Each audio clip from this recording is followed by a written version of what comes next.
Bonjour à toutes et à tous. Aujourd'hui, nous allons nous intéresser aux alcanes. Les alcanes, comme les alcools que nous verrons plus tard, sont des molécules organiques.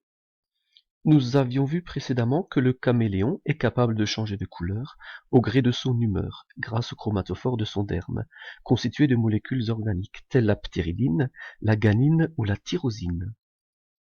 Les alcanes sont des molécules, elles, exclusivement constituées d'atomes de carbone et d'hydrogène, associés par des liaisons simples. Vous voyez ici quelques formules semi-développées.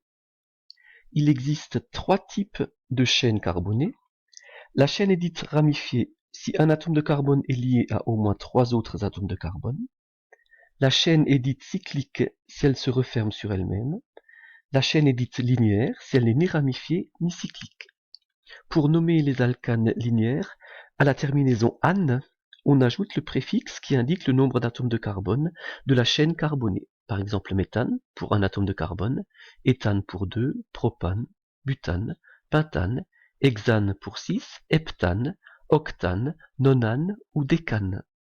Pour nommer les alcanes cycliques ou les cyclohexanes, on ajoute le préfixe cyclo, par exemple ici le cyclopropane. Ce sont les alcanes ramifiés qu'on croisera le plus souvent. Pour les nommer, on appliquera la méthode que nous allons découvrir ensemble. Je vous propose dans un premier temps de recopier cette formule semi-développée sur une feuille. Cette molécule comporte une chaîne principale sur laquelle sont fixées des ramifications, groupes d'atomes appelés groupes alkyles. Si la ramification est formée d'un atome de carbone, ce groupe sera appelé groupe méthyle. S'il est formé de deux atomes de carbone, le groupe éthyle, de trois atomes de carbone, le groupe propyle. La méthode de nomenclature consiste en plusieurs étapes. Étape 1. On recherche la chaîne principale, c'est-à-dire la chaîne carbonée la plus longue qu'on nommera. Je vous propose de faire une pause dans la lecture de la vidéo, le temps de trouver la réponse.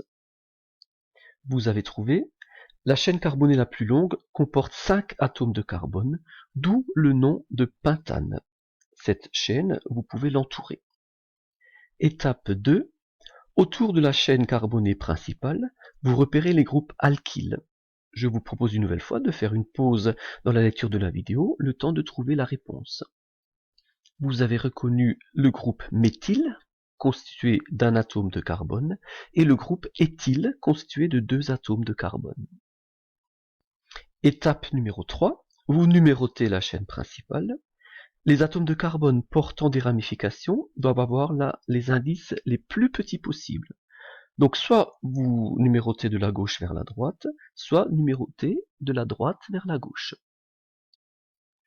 En numérotant de gauche vers droite, les atomes de carbone qui portent des ramifications portent les indices numéro 2 et 3. Par contre, si vous numérotez de la droite vers la gauche, les indices auraient été 3 et 4. On préférera donc la numérotation de gauche vers droite avec le numéro 2 au groupe méthyle et le numéro 3 au groupe éthyle.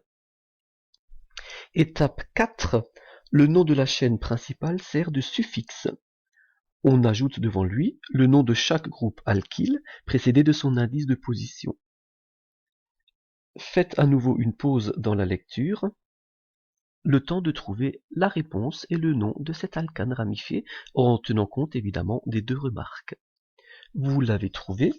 Dans la nomenclature officielle, cet alcane s'appelle le 3-éthyle 2-méthylpentane. Il vous appartient maintenant de nommer les 6 alcanes représentés par leur formule semi-développée. Recopiez-les sur votre feuille ainsi que leur nom. Voilà, ça sera tout pour aujourd'hui. Au plaisir de vous revoir.